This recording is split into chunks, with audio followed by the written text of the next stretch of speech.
Also, more lanes are closed in DeKalb County at Candler Road. Angelina Salcido saying that the tree, they're trying to get it cleared up. Angelina, what's happening behind you now? I see a lot of flashing lights now. Yeah, we moved to the other side of the roads. That way we can have a better view of what GDOT crews and now the power crews are trying to do right now. Again, this tree has been down on this line for about 3.5 hours now. So take a look at what's happening here at Candler Road, and you can see that the crews, the power crews, literally just went up in their bucket trucks, and basically what they're trying to do is isolate the power in this area.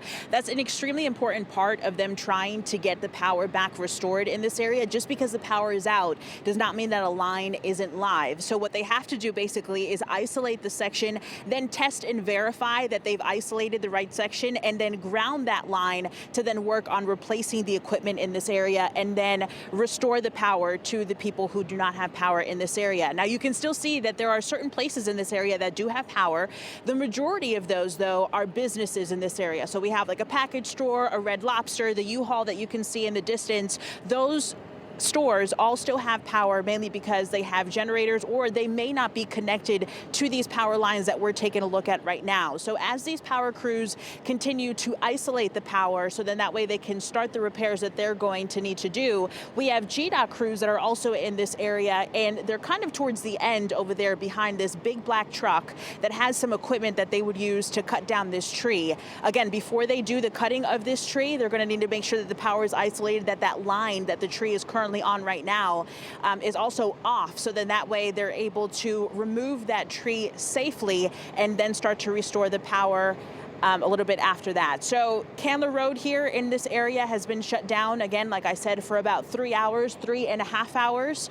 And the people that live in the apartment complexes called the Tranquility at Decatur have not had power since this tree came down on top of this power line. It has been a little bit frustrating for the people that live in this apartment complex. We saw some more people leaving this area and trying to head to the businesses that are around here, some even walking across the street to the Red Lobster so that they can just have a meal, they can sit down, they can charge up whatever they need to charge up and wait for this process to happen. But this process, you guys, when we talk about the cleanup process, it is a long one, especially when it comes with restoring power as well. And the process that it takes to restore the power takes quite some time because they want to make sure that they're doing everything safely. I can Kyle, right now, my photographer, is basically showing you a lineman that is going to be going up, again, like we talked about, to these power lines. And what they're going to do here is try to isolate the line that they want to be working on, or the connection to the line that they're going to be working on to isolate that power. You may ask how I know this. I actually learned a lot from the linemen that we've been around for, a few different scenes when they work on restoring power. It's something that they try to do. That equipment that he just had right now will basically test to see if the line is live or not. And then that's how they know if they can start bringing down the line that they need to bring down, or turning off that line to make sure that the power isn't live and active right now. As you can see, it's gotten a lot darker than it has been when you guys have come to us previously. So it has been quite some time that we've been going through this, that the people who live in this area have been going through this as well. The good thing about the rain right now in this area is that it is light. We have had some wind gusts come in this area as well over time. The wind gusts really haven't been that strong. That is a good thing because, as we've spoken about, the ground here is pretty saturated, and that's what ended up uprooting this tree.